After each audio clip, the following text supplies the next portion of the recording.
Kita awali informasi siang hari ini dari kebakaran yang terjadi di Pasar Cempaka Putih. Ratusan kios dengan cepat terbakar karena terbuat dari kayu dan bambu.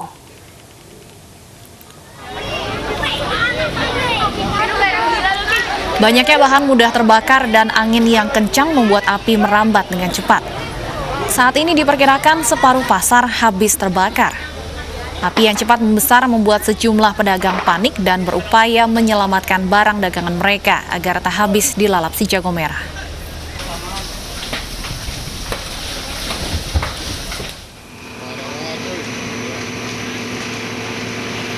Menurut salah seorang pedagang, api pertama kali muncul dari kios pedagang ayam. Diduga api muncul akibat ledakan tabung gas dari kios pedagang ayam tersebut. Petugas Sudin Penanggulangan Kebakaran dan Penyelamatan Jakarta Pusat yang tiba di lokasi langsung berupaya melakukan proses pemadaman. Hingga kini sebanyak 18 mobil damkar masih dikerahkan untuk melakukan proses pemadaman.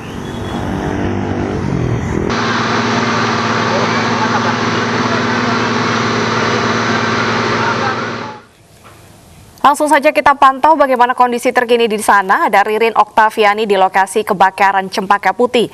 Selamat siang Ririn, apakah sudah bisa dipadamkan api dan apa saja yang sudah dilakukan oleh warga untuk menyelamatkan barang mereka?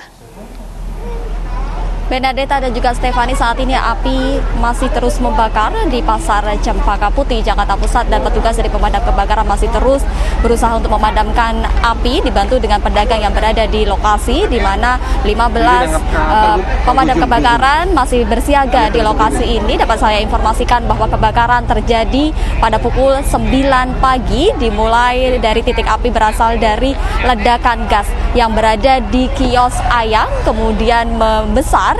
Dan karena adanya tiupan angin dan bahan material yang berada di lokasi kejadian, yakni di Pasar Cempaka Putih ini terbuat dari kayu dan juga bahan-bahan pokok yang mudah terbakar, maka kemudian api langsung cepat menyambar. Kemudian warga atau pedagang yang berada di Pasar Cempaka Putih ini kemudian panik dan berusaha untuk menyelamatkan barang-barangnya, dan saat ini sebagian warga telah berhasil menyelamatkan barang-barangnya dan ditaruh di depan Pasar Cempaka Putih. Hal ini juga sedikit menyebabkan untuk menghambat proses dari adanya pemadaman yang berada di Pasar Cempaka Putih ini. Dapat dilihat di belakang saya banyak kemudian dagangan-dagangan dari para pedagang ini yang ditaruh di depan untuk dapat diselamatkan agar tidak terbakar.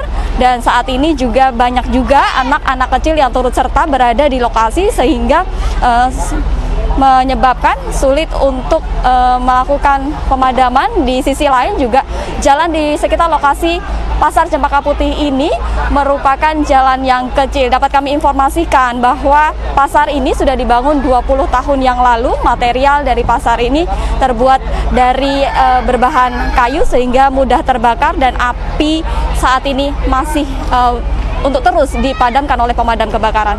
Deta dan juga Stefani. Baik, terima kasih. Ririn Oktaviani melaporkan dari kawasan Cempaka Putih. Selamat bertugas kembali.